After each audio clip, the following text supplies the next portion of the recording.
लोकशाहीचा बुलंद आवाज, रिपब्लिकन वार्ता महाराष्ट्र.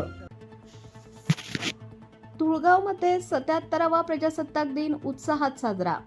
बातमी नाशिक येथून. नाशिक जिल्ह्यातील येवला तालुक्याच्या धुळगाव येथे भारताचा 77वा प्रजासत्ताक दिन मोठ्या उत्साहात साजरा करण्यात आला. धुळगाव ग्रुप ग्रामपंचायतीच्या वतीने या कार्यक्रमाचे आयोजन करण्यात आले होते.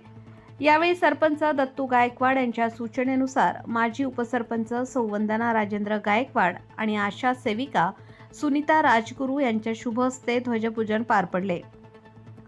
तर ग्रामपंचायत सदस्य अपर्णा बापू गायकवाड यांच्या हस्ते ध्वजारोहण करण्यात आले.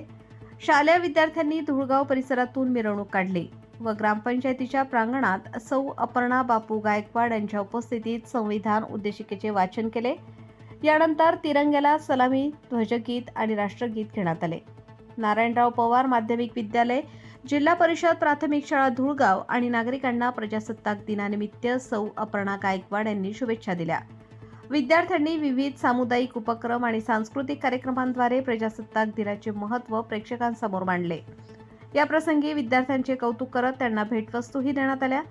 कार्यक्रमास उपस्थित होते दत्तू गायकवाड, भाऊसाहेब गायकवाड, योगेश गायकवाड, राजेंद्र गायकवाड, रामदास इंगळे, भीमराज गायकवाड, सोमनाथ गायकवाड, विक्रम गायकवाड, किशोर गायकवाड, चंद्रभान जाधव, सुभाष गायकवाड, मिलिंद कुमावत, योगेश सोमवंशी, रवींद्र खळकर, ग्रामविकास अधिकारी गोरख निकम, विनोद निकम, संजय गायकवाड तसेच अंगणवाडी सेविका भारती गायकवाड, रीना गायकवाड, प्रियंका गायकवाड, आरोग्य सेविका रुपाली डोळस, अफिया फजली, सविता आहेर यांच्यासह मोठ्या संख्येने नागरिक सदर कार्यक्रमाचे प्रास्ताविक योगेश सोमवंशी यांनी केले.